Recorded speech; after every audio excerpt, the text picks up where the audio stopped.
शेंदूर असा लावलाय, की रक्ताने माखल्यासारखं दिसतं. त्या डोंगरावर भेटणारे निरनिराळ्या कलरचे दगड आणि त्याचबरोबर मी मस्त अशा सनातनी रूपात इथे आलेली. नमस्कार, मी गायत्री माने आणि इथे ना मी एकदम सनातनी रूप धारण केलेला आहे. हा जो स्कार्फ आहे तो मी मस्तपैकी बांधलेला आहे. हा माझ्या मामांनी मला बांधलाय. त्यानंतर अरुबाई गरुबाई नावाचा डोंगर एक्सप्लोर करण्यासाठी आम्ही इथे निघालो. पहिल्यांदा पेट्रोल भरून घेतलं, कारण गाडीमध्ये ना पेट्रोल खूपच कमी होतं. त्यानंतर आम्ही जायला निघालो. मी ना सध्या तुळजापूर तालुक्यातील काटी सावरगाव ह्या गावामध्ये आहे. म्हणजे काटी गावामध्ये आहे आणि हे जे गाव आहे ना, हे असं म्हणलं जातं, की ह्या गावापासून 3-4 किलोमीटर दूर असा एक माळरान लागतं आणि प्राचीन टाईममध्ये ना, प्राचीन काळामध्ये हे गाव इथे वसलं असावं बहुधा, असंही म्हटलं जातं. मी लहान असताना ना, अशी दंतकथा ऐकलेली, की अरुबाई गरुबाई नावाचा डोंगर आहे आणि त्या डोंगरावरती 2 भगिनी राहतात.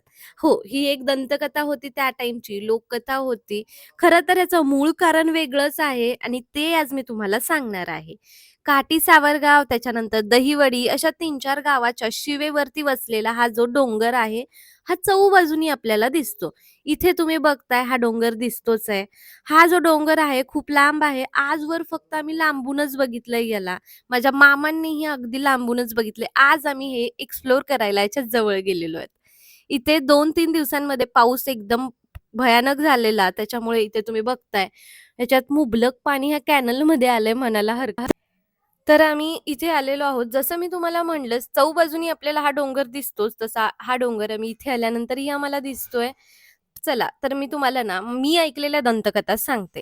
पहिली जी लोककथा आहे ती अशी आहे, की गावकऱ्यांवर दरोडेखोरांनी हल्ला केलता. मग त्या दरोडेखोरांना लपवण्यासाठी, त्यांचं संरक्षण करण्यासाठी ह्या अरुबाई, गरुबाई नावाच्या 2 ज्या भगिनी होत्या, त्या ह्या डोंगरावरती त्या गावकऱ्यांना लपवल्या.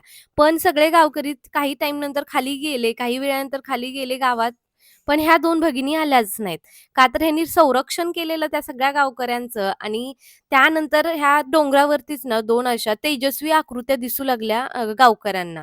तेव्हापासून त्यांचा समज असा झाला, की ह्या अरुबाई-गरुबाई ज्या आहेत, ह्या इथे निसर्गात विलीन झालेल्या आहेत, प्रकृतीत विलीन झालेल्या आहेत. तेव्हापासून त्या दोघींना पूजलं गेलं इथे.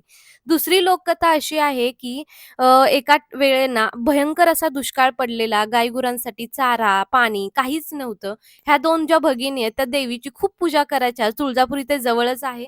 देवीची खूप पूजा करायच्या. त्यांची उपासना केली देवीची आणि त्यानंतर देवीने प्रसन्न होऊन इथे या जंगलामध्ये चारा वगैरे आणि त्याच्याच नंतर ह्या डोंगरावरती एक पाण्याचा झराही ह्या 2 भगिनींना उत्पन्न करून दिला. त्यानंतर सगळे गावकरी त्यांच्या गुराढोरांच्या भल्यासाठी, त्यानंतर पाण्यासाठी ह्या देवींला नवस करू लागले. श्रावण महिन्यात इथे या देवीला येऊन नारळ, कुंकू वाहिलं जातं. नवस केला जातो देवीसाठी. आणि त्याच्यानंतर अशा दंतकथा पसरतच गेल्या. आता लिखित स्वरूपात इथे काहीच नाहीये. मला माहितीये, मी ऐकलंय ज्या 80-85 वर्षाच्या लोकांकडून, म्हाताऱ्या वगैरे लोकांकडून, त्यांनी मला हे सांगितलेलं आहे. आता तुम्हाला काय वाटतं हे तुमच्यावर आहे. तसं पाहायला गेलं तर हा एक 10-15 मिनिटाचा ट्रेक आहे. तुम्ही बघताय, तिथून आम्ही वरतीपर्यंत आलोय आणि हा संपूर्ण असा डोंगर आहे आणि ह्या डोंगराच्या वरती एक टेकडी आहे. जणू काही ही गोष्ट अशी मानवनिर्मित आहे की काय वाटतंय, कारण डोंगराच्या वर एक छोटीशी टेकडी बनलेली दिसतीये. माझ्या माहितीनुसार मला तर एवढंच माहितीये, मी ऐकल्यानुसार. तुम्हाला माहितीये का हे अरुबाई-गरुबाई नक्की काय आहे?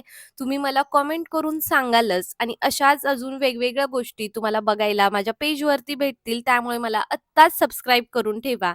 लाईक, शेअर करायला विसरू नका. त्याचबरोबर कमेंट सेक्शन तुमचंच आहे. तिथे जाऊन तुम्हाला जे वाटेल ते ह्याविषयी तुम्ही बोलू शकता.